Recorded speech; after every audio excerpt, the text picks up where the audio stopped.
ദീർഘനാളത്തെ നിയമ പോരാട്ടങ്ങൾക്കും സമരങ്ങൾക്കും ഒടുവിൽ ഭൂപതിവ് നിയമ ഭേദഗതി ബില്ലിൽ ഗവർണർ ഒപ്പിട്ടു. വൈകിയാണെങ്കിലും ഗവർണർ ബില്ലിൽ ഒപ്പുവെച്ചതിൽ സന്തോഷം രേഖപ്പെടുത്തുന്നതായി CPIM ഇടുക്കി ജില്ലാ സെക്രട്ടറി CV വർഗീസ് പറഞ്ഞു.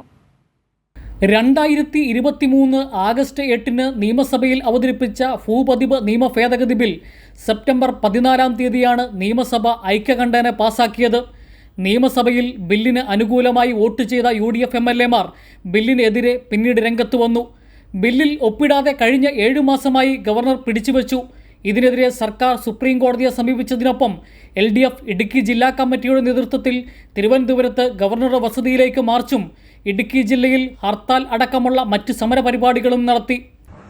ജനങ്ങളുടെ പ്രതിബദ്ധതയുള്ളൊരു ഗവൺമെന്റ് എന്ന രൂപത്തിൽ ഇച്ഛാശക്തിയോടുകൂടി പിണറായി സർക്കാർ സുപ്രീം കോടതിയെ സമീപിക്കുകയും സുപ്രീം കോടതി വളരെ ശക്തമായ താക്കീത് ഗവർണർക്ക് നൽകി. ബില്ലിന്റെ അപാകതകൾ എന്താണെന്ന് പരിഹരിക്കണം, അല്ലെങ്കിൽ ഒപ്പിടണം, ഭരണഘടനാപര വ്യവസ്ഥ പാലിക്കപ്പെടണമെന്ന് പറഞ്ഞു.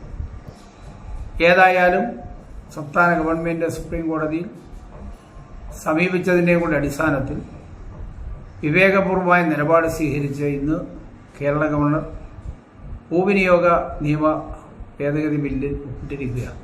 1960 പട്ടം താണുപിള്ള സർക്കാരിന്റെ കാലഘട്ടത്തിൽ കൊണ്ടുവന്ന നിയമവും അതിൽ 1964 R ശങ്കരന്റെയും 1993 K കരുണാകരന്റെയും സർക്കാരുകൾ കൊണ്ടുവന്ന ചട്ടങ്ങളുമാണ് ഇടുക്കിയിൽ ജനങ്ങളുടെ ജീവിതം ദുസ്സഹമാക്കിയത്. അവ ഭേദഗതി ചെയ്യാനുള്ള ബില്ലാണ് ഇപ്പോൾ നിയമമായിരിക്കുന്നത്.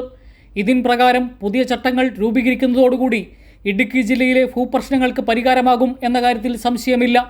കൈരളി ന്യൂസ്, ഇടുക്കി.